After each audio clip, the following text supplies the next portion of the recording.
Hello friends, welcome to study with Raghavendra. पिछली video में हमने क्वाड्रेटिक फार्मूला मेथड किया था क्वाड्रेटिक इक्वेशंस को सॉल्व करने के लिए। उसमें मैंने आपको डिस्क्रिमिनेंट यानी कि डी निकालने का फार्मूला बताया था। उस फार्मूले का यूज़ हम आज इस वीडियो में करेंगे और देखेंगे कि कैसे किसी क्वाड्रेटिक इक्वेशन को बिना सॉल्व किए हम उसके रूट्स का नेचर पता कर सकते हैं। तो ये हमारे डिस्क्रिमिनेंट यानी डी का फॉर्मूला है, जो कि होता है बी स्क्वायर माइनस 4ac। अब हम इसकी कंडीशंस देख लेते हैं कि कौन कौन सी कंडीशंस होती हैं जिससे हम क्वाड्रेटिक इक्वेशंस के रूट्स का नेचर पता कर सकते हैं। तो फ्रेंड्स, यहाँ पर मैंने कंडीशंस लिख दी हैं। सबसे पहली कंडीशन हमारे पास क्या होती है कि अगर डी की वैल्यू 0 से बड़ी आती है तो हमारे पास हमें जो हमारी क्वाड्रेटिक इक्वेशन है उसके दो रूट्स मिलते हैं, और वो दोनों क्या होते हैं, डिस्टिंक्ट और रियल रूट्स होते हैं।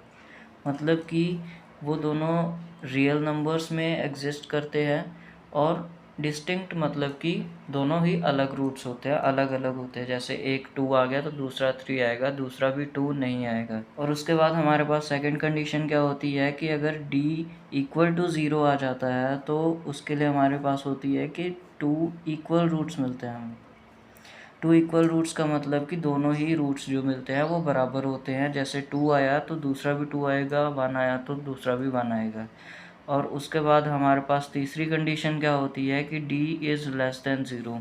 तो d इज़ लेस देन 0 का क्या मतलब होगा कि कोई भी रियल रूट नहीं होगा हमारे पास, मतलब कि कोई भी रियल नंबर नहीं आएगा रूट्स की फॉर्म में इक्वेशन की। तो अब हम इन्हें कुछ क्वेश्चंस पे ट्राई करके देखते हैं कि इसका कोई रिजल्ट आता है कि नहीं आता है। ये हमारा फर्स्ट क्वेश्चन है, चलो इसको सॉल्व कर लेते हैं। सबसे पहले हम डिस्क्रिमिनेंट का फार्मूला लिखेंगे। डिस्क्रिमिनेंट का फार्मूला क्या था हमारे पास, d equals to b square minus 4ac।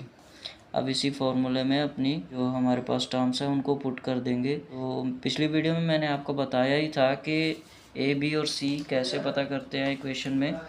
अगर आपको नहीं याद है तो मैं दोबारा से आपको बता देता हूँ। तो हमारी जो क्वाड्रेटिक इक्वेशंस होती हैं वो कुछ इस फॉर्म में होती हैं, जिसमें जो हमारा एक्स स्क्वायर का कोफिशिएंट होता है उसे हम ए कहते हैं, जो एक्स का कोफिशिएंट होता है उसे बी कहते हैं, और जो कोई भी सिंगल डिजिट या सिंगल नंबर पड़ा होता है इक्वेशन में उसे हम सी कहते हैं। इसी को हम फॉलो करते हुए चलेंगे हर एक इक्वेशन में। कोई भी आपके पास कोई भी मेथड हो, सब में ए बी सी यही सेम ही रहेगा। तो अब क्वेश्चन पे आते हैं। तो क्वेश्चन में हम सबसे पहले अपना फॉर्मूला लिख लेंगे और उसके बाद इसमें जो वैल्यूज़ पुट करनी है उसको निकाल लेंगे क्वेश्चन से। तो हमारे पास ए क्या आ रहा है, ए जो होता है हमारे पास एक्स स्क्वायर का कोफिशिएंट है, तो एक्स स्क्वायर का कोफिशिएंट 1 है तो 1 लिख दिया है हमने।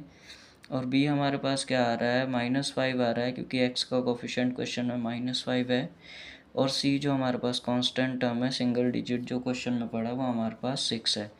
तो हम इसी को अब फॉर्मूले में अप्लाई कर देते हैं। तो क्या आ जाएगा, बी स्क्वायर की जगह पे -5 का स्क्वायर -4 इंटू ए की जगह पे 1 और सी की जगह पे 6।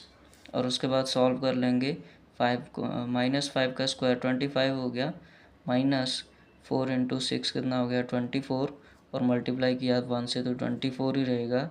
और 25 माइनस 24 कितना हो गया, 1 हो गया। और ये हमारे पास ग्रेटर देन 0 आ गया। अब 1 ग्रेटर देन 0 आ गया, मतलब कि हमारा जो d है वो ग्रेटर देन 0 है। और d ग्रेटर देन 0 के लिए हमने पिछली कंडीशन की है कि अगर d ग्रेटर देन 0 होता है तो 2 डिस्टिंक्ट एंड रियल रूट्स हमें मिलते हैं हमारी क्वाड्रेटिक इक्वेशन के। तो इस तरह से आपको क्वेश्चन आते हैं और पेपर में, बोर्ड्स में, और पूछा जाता है आपसे कि नेचर ऑफ रूट्स बताने हैं आपने। करते हैं सेकंड क्वेश्चन, इससे आपको ये मेथड थोड़ा और क्लियर हो जाएगा। सबसे पहले फॉर्मूला लिखेंगे d equals to b square minus 4ac। अब वीडियो पॉज करके इसे एक बार क्वेश्चन सॉल्व करके भी देख सकते हैं। यहाँ पर b क्या है हमारे पास, x का कोफिशिएंट दैट इज़ -4, और c हमारे पास 4 है। अब इसे फॉर्मूले में अप्लाई कर देंगे। तो फॉर्मूले में कैसे अप्लाई करेंगे, बी स्क्वायर की जगह पे लिख देंगे -4 का स्क्वायर, -4 इंटू ए की जगह पे 1 लिख देंगे और सी की जगह पे लिखेंगे 4। अब इसी को सॉल्व करो। आप देख सकते हैं मैंने इसे सॉल्व कर दिया और हमारा आंसर क्या आ रहा है, यहाँ पर 0 आ रहा है। तो d इक्वल टू 0 है। अब d इक्वल टू 0 पे हमारे रूट्स का नेचर क्या होता है, हमने पिछली कंडीशन में पढ़ा है कि d इक्वल टू 0 पे हमारे जो दोनों रूट्स होते हैं वो इक्वल होते हैं। तो आप क्वेश्चन के लास्ट में लिख सकते हैं कि the given quadratic equation has 2 equal roots, या फिर सिर्फ ऐसे ही लिख सकते हैं कि 2 इक्वल रूट्स हैं क्वाड्रेटिक इक्वेशन के। अब थर्ड इक्वेशन देखते हैं। तो ये रही हमारी थर्ड इक्वेशन। फटाफट से इसको भी सॉल्व कर लेते हैं। सबसे पहले फार्मूला लिखेंगे b² माइनस 4ac, और फार्मूला लिखने के बाद a, b और c की वैल्यूज़ लिखेंगे। तो हमारे पास यहाँ पर भी a 1 ही है, b क्या है हमारे पास 2 और c क्या है 5। अब इसे फार्मूले में पुट कर देंगे। b² की जगह पे 2 का square minus 4 into 1 into 5 which is equal to 2 2 ज़ा कितना हो गया 4 हो गया, minus 4 into 5 that is 20। 20 minus 4 कितना हो गया 16।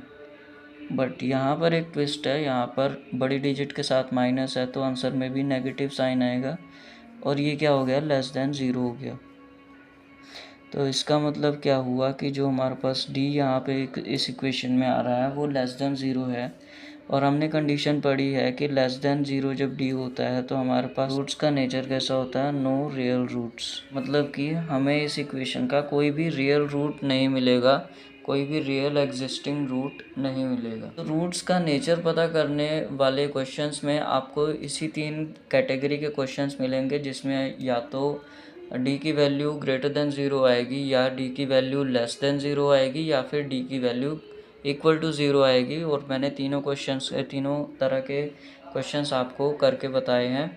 बस इसी तरह से आपको अपने बोर्ड एग्ज़ाम में करने हैं और आपके फुल मार्क्स इस क्वेश्चन में आ जाएंगे। तो एक बार फिर से रिवाइज कर लेते हैं जो हमारे पास 3 कंडीशंस थी, क्योंकि यही मेन पॉइंट है इस वीडियो का और आपके क्वेश्चन का भी, कि अगर आपको ये फार्मूला आता है b² माइनस 4ac और उसके बाद ये तीनों कंडीशंस पता है, तभी आप इक्वेशन को, क्वाड्रेटिक इक्वेशन को बिना सॉल्व किए उसके रूट्स का नेचर निकाल सकते हैं। सबसे पहले क्या होता है, d ग्रेटर देन 0 अगर है तो उसके लिए हमारे पास 2 अलग और रियल रूट्स मिलते हैं। अगर d इक्वल टू 0 है तो उसमें हमें क्या होता है, इक्वल है तो इक्वल रूट्स भी मिलेंगे। इससे आप देख सकते हो कि अगर d इक्वल टू 0 है तो रूट्स भी इक्वल हो जाएंगे।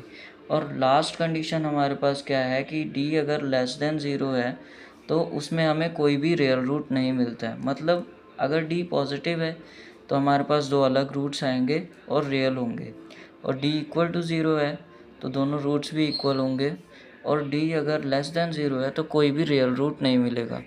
तो इस वीडियो में आज के लिए इतना ही। मिलते हैं नेक्स्ट वीडियो में किसी अलग मेथड के साथ। अब तक के लिए अगर आपको वीडियो अच्छी लगी तो लाइक करें, शेयर करें अपने दोस्तों के साथ, और चैनल को सब्सक्राइब ज़रूर कर लें अगली आने वाली वीडियोज़ के लिए।